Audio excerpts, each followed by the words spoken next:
कुछ देर बाद सिवन्या उससे अलग हुई और अपने आंसू पोंछे। फिर उसने बोलना शुरू किया। 6 साल पहले की बात है। मैंने अपना 12th कंप्लीट किया था और कॉलेज के फर्स्ट ईयर में थी। शायद 18 की होंगी। मैं और विनय भी उसी कॉलेज में था। सीनियर था मेरा। एक दिन वो मेरी दोस्त के साथ बदतमीजी कर रहा था तो मैंने गुस्से में आकर उसे थप्पड़ मार दिया। उसे इस बात से बहुत गुस्सा आया और उसने अपने दोस्तों के साथ मिलकर मुझसे बदला लिया।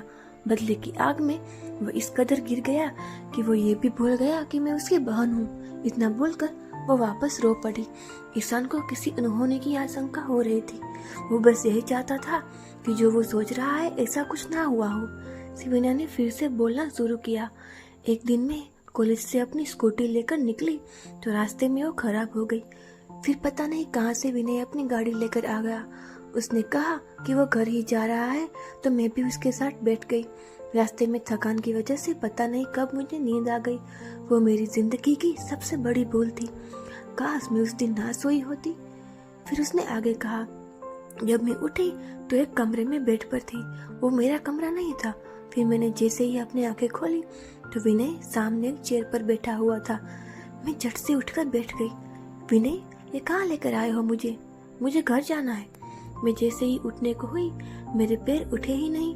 वो मेरे शरीर में फील ही नहीं हो रहे थे। ऐसा लग रहा था कि जैसे मेरे पैर ही ना हो। मैं बहुत डर गई और रोती हुई बोली, ये क्या किया है तुमने मेरे साथ विनय? तो वो हंसता हुआ बोला, बहुत शौक है ना तुम्हें मुझे थप्पड़ मारने का। अब भुगतो। हिम्मत कैसी हुई तुम्हारी विनय राजपूत को थप्पड़ मारने की? फिर उसने सीटी बजाई तो 3-4 लफंगे लड़के आ गए कहीं से। विनय मेरे पास आया और उसने मुझे बेड पर धक्का दे दिया। फिर उसने उन लड़कों को इशारा किया तो वो लोग मेरे पास आने लगे। मैं कितना गिड़गिड़ाई विनय से, माफी भी मांगी, लेकिन उसने मेरी एक नहीं सुनी। वो लड़के मेरे पास आए और मेरी बॉडी को अजीब तरह से छूने लगे। उन्होंने मेरे कपड़े फाड़ दिए और पता नहीं क्या क्या किया। वो रोती हुई बोली और चुप हो गई। ईशान ने मुझे अब भी कसकर पकड़ रखा था। उसकी बात सुनकर ईशान की आंखें भी नम हो गई। वो यही सोच रहा था कि सिवन्या को कितनी तकलीफ हुई होगी। सिवन्या फिर बोली, पता नहीं उन्होंने मेरे साथ कुछ नहीं किया, लेकिन मुझे इतना जलील किया कि मैं खुद की नजरों में गिर गई। मेरे आत्मसम्मान को उन्होंने चूर चूर कर दिया। ईशान, मुझे खुद से ही घिन आने लगी। ईशान अब चाहे और अब मेरे साथ न रहना चाहे तो मुझे कोई प्रॉब्लम नहीं है। इतना बोलकर वो फफक कर रो पड़ी। ईशान ने उसे खुद से अलग किया और उसके आंसू पोंछे। फिर उसके फोरहेड पर किस करते हुए बोला, हम साथी है सिवन्या, तुम पत्नी हो मेरी, जिंदगी भर का साथ है हमारा, तो तुमसे अलग होने का तो सवाल ही नहीं उठता। और रही बात विनय की, तो उसकी तो अब खैर नहीं है। उसे मुझसे अब भगवान भी नहीं बचा सकता। सिवन्या उसके सीने से लग गई। कुछ देर बाद ईशान को फील हुआ कि सिवन्या बिल्कुल हलचल नहीं कर रही थी। वो सो चुकी थी। उसने उसे अपनी बाहों में उठाया और रूम के अंदर ले आया और बेड पर लिटा दिया। फिर खुद भी उसके पास लेट गया। उसने सिवन्या को बालों को ठीक किया और फिर उसके माथे को चूम लिया। वो एकटक उसे ही देख रहा था। फिर उसने उसकी आंखों को एक एक कर चूम लिया। वो एक हाथ से उसके गालों को सहला रहा था और उसके पूरे चेहरे पर किस कर रहा था। वो मन में बोला, बहुत प्यार करता हूँ मैं तुमसे वाइफी, तो अलग होने का तो सोच भी नहीं सकता। अब तुम्हारे बिना अपनी जिंदगी में इमेजिन भी नहीं कर सकता। उसने हल्के से सिवन्या के लिप्स पर किस किया और उसके पास ही लेट गया। कुछ दिन ऐसे ही बीत गए। सिवन्या भी अब एकदम ठीक थी और ईशान भी। अब हॉस्पिटल जाने लगा था। ईशान आज हॉस्पिटल से जल्दी आ गया। उसने डोरबेल बजाई तो सिवन्या ने दरवाजा खोला। ईशान की नजरें उस पर ठहर गई। सिवन्या ने नेवी ब्लू कलर की सिल्क की साड़ी पहनी हुई थी विद वाइट स्लीवलेस ब्लाउज। उसके लंबे बालों जो उसने बीच की मांग से निकालकर कर्ल किए हुए थे और होठों पर पिंक लिपस्टिक, वो बहुत प्यारी लग रही थी। उसे देखकर ईशान आंखें झपकाना ही भूल गया। वैसे भी उसे वो साड़ी में बहुत ज्यादा अच्छी लगती थी। सिवन्या कब की दरवाजा खोलकर वापस किचन में भी चली गई थी। वो बोली, ईशान, कब तक दरवाजे पर खड़े रहने का इरादा है आपका? उसकी आवाज से ईशान वापस अपने सेंसेस में आया और घर के अंदर आकर उसने दरवाजा बंद किया। उसने अपना बैग सोफे पर रखा और खुद भी किचन में आया। उसने आज ब्लैक शर्ट और ब्लू जीन्स पहन हुई थी। वो काफ़ी हैंडसम लग रहा था। शिवन्या जो कि अभी ईशान के लिए ब्लैक टी बना रही थी, ईशान ने जाकर उसे पीछे से अपनी बाहों में भर लिया। क्या बात है, आज तो कोई बहुत हॉट लग रहा है, ये प्यार से बोला। ईशान, ये कैसी बातें कर रहे हैं आप? वो उससे खुद को छुड़ाती हुई बोली और फ्रिज में से पानी की बोतल निकालने लगी। क्या अब क्या मैं अपनी बीवी को हॉट भी नहीं बोल सकता? वो उसके पास आता हुआ बोला। शिवन्या ने उसे घूरा और ईशान को पानी का ग्लास पकड़ाती हुई बोली, चुप होइए आप अब। वो गुस्सा करती हुई बोली, लेकिन असल में वो ब्लश कर रही थी। वो वापस ब्लैक टी छानने लगी तो ईशान उसके पास आया और प्लेटफॉर्म पर टेक लगाकर खड़ा होते हुए बोला, वैसे कोई खास वजह आज साड़ी पहनने की? तो शिवन्या उसे मग पकड़ाती हुई बोली, जी नहीं, कोई खास वजह नहीं है। वो किचन से बाहर जाती हुई बोली। ईशान भी अब उसके पीछे पीछे चला गया। शिवन्या बालकनी में आई जहाँ स्टैंड पर कपड़े सूख रहे थे। तो ये छाछ वाला? हाँ, बड़े आए, उनके लिए ही तो पहनी है, ऊपर से पूछ रहे हैं। हाँ, वो चिढ़ती हुई बोली। उसे नहीं पता था कि ईशान इसके पीछे ही था। वो सब सुन चुका था और उसके चेहरे पर बड़ी सी मुस्कान आ गई। वो अभी भी बड़बड़ाती हुई कपड़े ले रही थी। वो जैसे ही कपड़े लेकर पीछे मुड़ी, ईशान को देखकर वो ठिठक गई। ईशान उसे देखकर बोला, तो तुम क्या कह रही थी? वो उसे चिढ़ाते हुए बोला। शिवन्या, वो कुछ भी नहीं। इतना बोलकर वो उसे इग्नोर करती हुई वापस अंदर आ गई। ईशान वापस उसके पीछे पीछे आ गया तो वो चिढ़कर बोली, आपको कोई काम नहीं है क्या? तो ईशान ने अपना सर ना में हिला दिया। वो उसे और परेशान करना चाहता था। तो शिवन्या ने उसके हाथ में जो कपड़े थे वो इस कान को पकड़ाती हुई बोली, ये लीजिए और इसे ऊपर हमारे रूम में रखाइए। उसकी बात सुनकर ईशान का मुंह इत्तू सा हो गया और वो चिढ़ता हुआ ऊपर चला गया।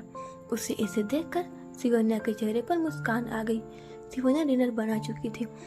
ईशान आया तब से वो वापस नहीं आया था। शिवन्या डिनर टेबल पर सजाकर ऊपर गई। जैसे ही उसने रूम का दरवाजा खोला, किसी ने उसका हाथ पकड़कर दरवाजे से लगा दिया। शिवन्या, ईशान क्या कर रहे हैं? डरा दिया हमें। ईशान, अच्छा सॉरी ना बाबा। वो उसकी खुली कमर पर अपना हाथ रखते हुए बोला। उसकी इस हरकत से शिवन्या सिहर उठी। उसकी आंखें बंद हो गई। ईशान उसकी बंद आंखों को चूमता हुआ बोला, वैसे साड़ी तुम पर बहुत जचती है वाइफी। वो उसके चेहरे को बहुत नजदीक था। शिवन्या ने अपनी आंखें खोली और बोली, ईशान डिनर रेडी हो गया है, चलिए नीचे। ईशान ने उसकी बात पर ध्यान नहीं दिया। वो उसके चेहरे के नजदीक जाने लगा। शिवन्या की आंखें बंद हो गई। वो कुछ करता उससे पहले ही शिवन्या का फोन बजा, जो सुनकर ईशान का मुंह बन गया और शिवन्या हंसती हुई अपना फोन उठाकर बालकनी में आ गई और ईशान नीचे आ गया। वो डाइनिंग टेबल के पास आया। उसने देखा वहाँ प्लेट्स नहीं थी तो वो किचन में प्लेट्स लेने चला गया। वो ड्रॉर में से प्लेट्स निकाल रहा था। ईशान, ईशान, हम बहुत खुश हैं। शिवन्या पीछे से आई और ईशान को पीछे से ही हक कर लिया। उसकी आवाज़ सुनकर ईशान पीछे मुड़ने ही वाला था कि शिवन्या ने उसे पीछे से आकर हक कर लिया। वो रुक गया। धड़कनें सामान्य से तेज हो गई, क्योंकि ऐसा बहुत कम ही होता था कि शिवन्या ने सामने से ऐसा कुछ किया हो। ईशान ने उसके हाथों पर अपने हाथ रखे और उसकी ओर मुड़ा और उसके दोनों गालों पर अपने हाथ रखकर बोला, अच्छा ऐसा क्या हुआ बताओ जो तुम इतनी खुश हो? तो शिवन्या उसे हक कर लिया और खुश होकर बोली, मैंने 2 दिन पहले ही एक रियलिटी शो के लिए ऑडिशन दिया था और मैं सिलेक्ट हो गई। उसकी बात सुनकर ईशान मुस्कुराता हुआ बोला, कांग्रेचुलेशंस वाइफी। वो उसके माथे को चूमता हुआ बोला। फिर दोनों ने साथ में डिनर किया और सोने चले गए। ईशान अब भी सो रहा था। तभी बाथरूम का दरवाजा खुला और शिवन्या ने अपना सर बाहर निकाला और ईशान को सोता देखकर उसने चैन की सांस ली और बाहर आई। उसने बाथरोब पहन रखा था। बालों में से पानी टपक रहा था। वो अपने कपड़े ले जाना भूल गई थी। वो ड्रेसिंग टेबल के पास आई और अपने बालों को टॉवेल से सुखाने लगी। उसे लगा ईशान सो रहा है, लेकिन ईशान बेड पर लेटे एकटक उसे ही देख रहा था। उसके गोरे बदन पर पानी की बूंदें किसी मोती की तरह चमक रही थी। ईशान उठा और उसने जाकर शिवन्या को पीछे से अपनी बाहों में भर लिया। उसकी इस हरकत से शिवन्या जम गई, क्योंकि उसे बिल्कुल उम्मीद नहीं थी कि ईशान ऐसा कुछ करेगा। ईशान आप, वो कुछ बोलती उससे पहले ही ईशान ने उसकी गर्दन पर अपने होठ रख दिए। शिवन्या की आंखें बंद हो गई और धड़कनें तेज रफ्तार से धड़कने लगी। दोनों एक दूसरे में पूरी तरह से खोए हुए थे। ईशान ने उसे अपनी ओर घुमाया और उसके होठों पर अपने होठ रख दिए। वो उसे बेतहासा चूमने लगा। शिवन्या आंखें बंद किए ईशान का धीरे धीरे साथ दे रही थी। ईशान ने उसके बाथरूम का नोट खोल दिया और शिवन्या ने अपने दोनों हाथ ईशान के हाथ पर रख दिए। ईशान ने उसकी ओर देखा तो वो काफी घबराई हुई लग रही थी।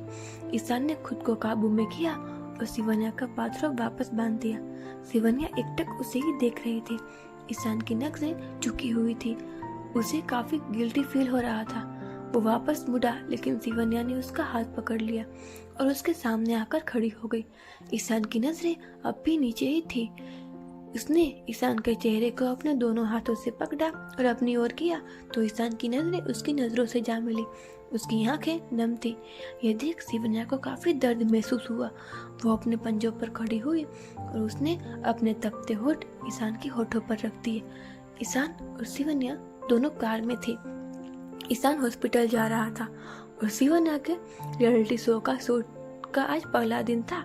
ईशान स्टूडियो के आगे गाड़ी रोकी और शिवन्या का पर्स और जो पीछे सीट पर रखा हुआ था वो उसे देते हुए बोला, अपने ध्यान रखना और फ्री होते ही कॉल कर देना, मैं लेने आ जाऊंगा। शिवन्या ने उसे हक कर लिया। ईशान उसका सर सहलाते हुए, ज्यादा नर्वस मत होना, सब अच्छा होगा, ठीक है। शिवन्या ने हाँ में सर हिलाया और उससे अलग हुई। ईशान उसकी फोरहेड पर किस किया और उसकी सीट बेल्ट खोलते हुए बोला, बाय वाइफी। शिवन्या ने उसके गाल पर किस किया और जल्दी से उतरकर भाग गई। उसकी इस हरकत कर और उसको भागते देख ईशान के चेहरे पर मुस्कान आ गई। कुछ देर बाद वो हॉस्पिटल पहुंच गया। पूरे रास्ते उसके होठों पर मुस्कुराहट कायम थी। राठौड़ मेंशन अमन जी सुलोचना जी पर अपना गुस्सा उतार रहे थे। दोनों में कब से बहसबाजी चल रही थी। सुलोचना जी का ईशान और शिवन्या को अलग करने का प्लान धरा का धरा रह गया था। इसी वजह से दोनों में कहासुनी हो रही थी। अमन जी, मैं आज भाई से मिलने जा रहा हूँ, अब तो कुछ करना ही पड़ेगा। सुलोचना जी, हाँ, लेकिन संभल कर। ईशान को अगर जरा सी भी भनक लगी कि हम तेजा से मिले हुए हैं तो वो हमें बर्बाद कर देगा।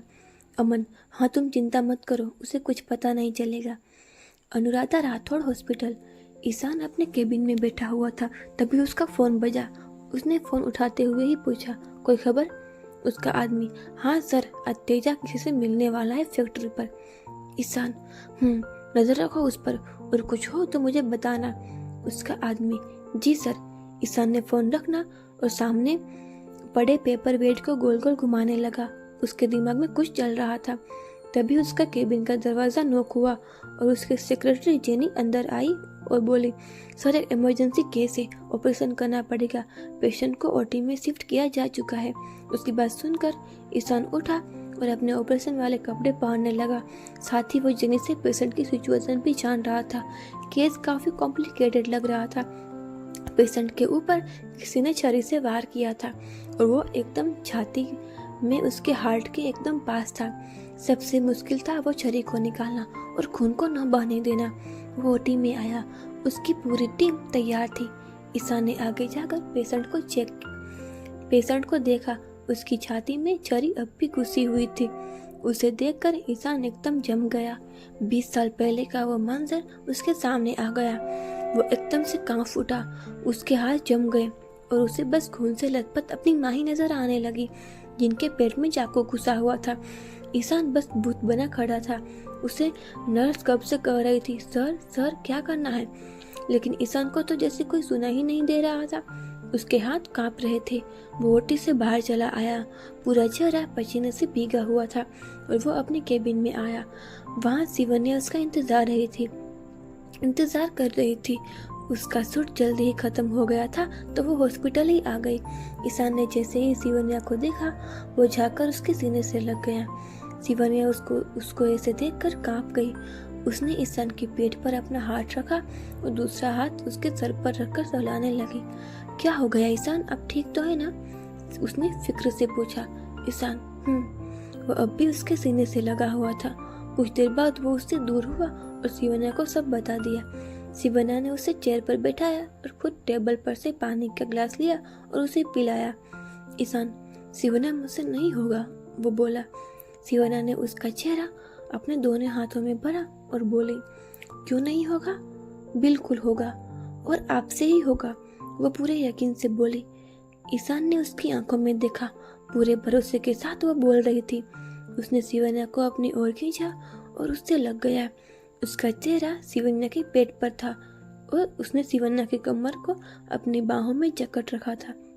शिवन्या उसके बालों में अपने हाथ घुमा रही थी। कुछ देर बाद वो बोली, ईशान जाइए, बहुत कॉम्प्लिकेटेड केस है, जल्दी करिए, किसी की जान भी जा सकती है। ईशान ने ऊपर गर्दन की और उसकी ओर देखा। शिवन्या झुकी और उसने ईशान के माथे को चूम लिया। ईशान की आंखें बंद हो गई। फिर वो उठा और ओटी में चला गया। कुछ 3 घंटों बाद ईशान ओटी से बाहर निकला। शिवन्या बाहर ही खड़ी थी। उसके बाहर आते ही उसने शिवन्या से इशारे में पूछा कि क्या हुआ, तो ईशान ने तब सब ठीक होने का इशारा किया। शिवन्या मुस्कुरा उठी।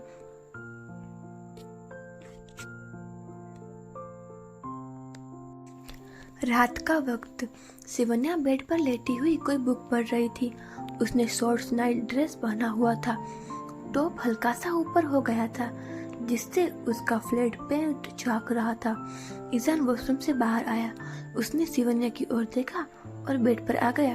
वो शिवन्या की ओर झुका और शिवन्या के पेट पर किस किया और फिर उसका टॉप ठीक करके अपना चेहरा उसके पेट पर रखकर मुंह के बल लेट गया। शिवन्या ने बुक साइड में रखी और ईशान के बालों पर हाथ फेरने लगी। आप ठीक है ना? उसने पूछा। ईशान, थैंक यू, अगर आज तुम नहीं होती तो मैं सर्जरी नहीं कर पाता। वो शिवन्या के पेट में अपना चेहरा छुपाई बोल रहा था, जिससे उसके होठों की हरकत शिवन्या को अपने पेट पर महसूस हो रही थी। उसके रोंगटे खड़े हो रहे थे।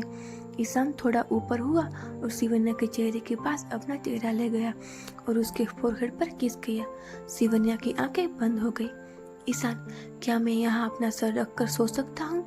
ईशान ने शिवन्या की चेस्ट की ओर इशारा करके कहा। वो काफी बेचैन लग रहा था। शिवन्या ने हाँ में सर हिलाया तो ईशान ने शिवन्या के सीने में अपना सर छुपाकर आंखें बंद कर ली। शिवन्या की धड़कनें काफी तेज हो गई, जो ईशान भी महसूस कर रहा था। रिलैक्स वाइफी, मैं कुछ नहीं कर रहा, मुझे बस ऐसे बहुत सुकून मिल रहा है। उसकी बात सुनकर शिवन्या ने अपने दोनों हाथ ईशान के बालों में फेरने लगी। उसने उसके बालों पर किस किया और आंखें मूंद ली।